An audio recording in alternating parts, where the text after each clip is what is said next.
We will keep holding Justin Trudeau to account, and we will keep fighting for our values and principles, for our freedoms and our prosperity.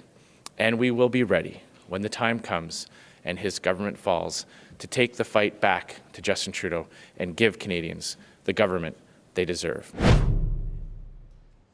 Andrew Scheer, as you heard there, put Justin Trudeau on notice last night after the Liberal government was reduced to a minority, but it is a strong minority, and the Conservatives might have trouble challenging the Liberals because alongside the Conservatives in the opposition's ranks are more than 24 MPs who sit under the NDP and Green banners. So what's next for the party? Ed Fast is the MP for Abbotsford, British Columbia. He joins us now via FaceTime. Hi, Mr. Fast. Thanks for doing this. I really appreciate your time today, and congratulations on your win. Thank you, Vashi. It's good to be on your show again. Mr. Fast, despite all of the Liberal controversies of the past 18 months, the India trip, the SNC-Lavalin affair, Mr. Trudeau's, the emergence of the pictures of Mr. Trudeau in blackface, other ethical scandals, your party was not able to unseat the Liberals. They're down to a minority, but it's still a strong minority position from which they can govern. So what does that say about the message that your party was trying to sell Canadians? Well, I'm very encouraged because, the results show that we've picked up seats in British Columbia, across the prairies. We've got additional seats in the Maritimes. What it means is that Canadians are not happy with the performance of the Prime Minister. They've put him on a very short leash with a minority government. And we have said that we are ready to govern, and we've put Justin Trudeau on notice that we're going to be the government in waiting, and we'll hold him to account for his words and his actions. I take your point about picking up seats. Your party picked up 23 seats right across the country. But at the same time, if they are telling the Prime Minister that they're not happy with his performance, they certainly weren't sending the message to Mr. Scheer in your party that they were particularly enthused about the potential for your performance.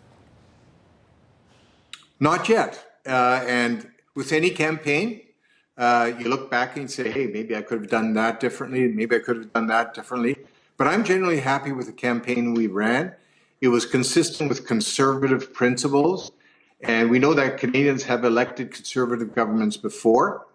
And as Andrew Scheer said, when the time is right and Justin Trudeau's government falls, we will be ready to step in and provide good governance for Canadians. Why wasn't the time right this time? And do you have any questions about Mr. Scheer's leadership specifically? No, I don't have questions about Mr. Scheer's leadership. I believe Canadians are a forgiving bunch. We acknowledge that people make mistakes. Lord knows that Justin Trudeau has made many, many mistakes.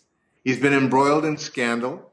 I think Canadians have said, listen, we're very unhappy with how you've governed, burnishing your brand on the international stage while leaving things and affairs here in Canada in shambles. But I don't believe Canadians yet are at a point where they're saying, we want to make the most fundamental shift, which is from a Liberal government to a Conservative government.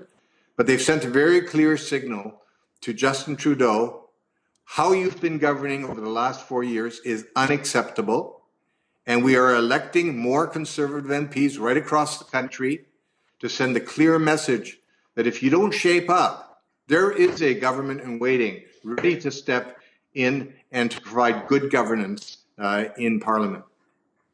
They could have really sent a clear message, though, by giving your party a plurality or a majority of the seats, and they didn't do so. Was it a mistake, speaking of mistakes, to focus so much on Justin Trudeau's character, if in fact Canadians ended up being so forgiving? Was it a mistake of the campaign and of your party to put so much energy and so much attention on what you deem to be major character flaws?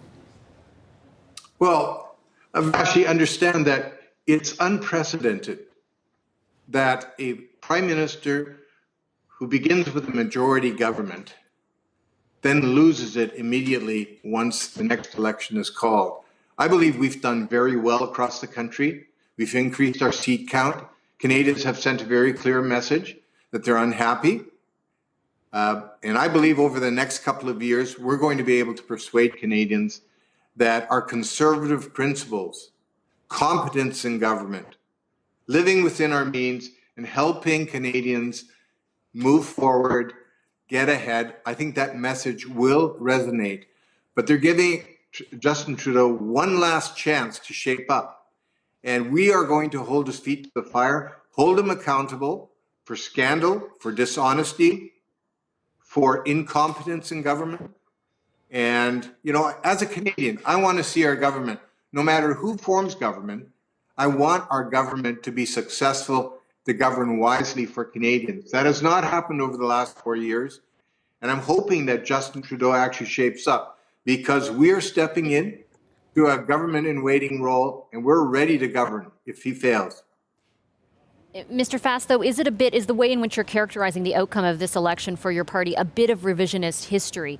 Mr. Scheer, rather, a few weeks ago was saying that your party was going to win a majority. I know that traditionally, or history in some historical context, that was unlikely to happen, but at the same time, that's what your leader was saying. There was going to be a Conservative majority government. Is this a bit of revisionist history now by saying this is actually a great outcome? Oh, come on, Vashi. Parties don't run to form minority governments, to be in minority, to be in opposition. We run to win majority governments. And Mr. Scheer was very clear that was our objective. We fell short, but we gained seats, so we're moving forward. And Canadians have sent a very clear message to Justin Trudeau that they're unhappy, and we're ready to step in, and we will hold Justin account for his mistakes. If he falls again, we will hold him to account. Okay, I'll leave it there. Thank you, Mr. Fast. I appreciate your time as always very much, and congratulations again. Thank you. You're very welcome. BC MP Ed Fast. Hi, I'm Vashi Capellos, host of Power in Politics. See more of our show by subscribing to the CBC News channel or click the link for another video.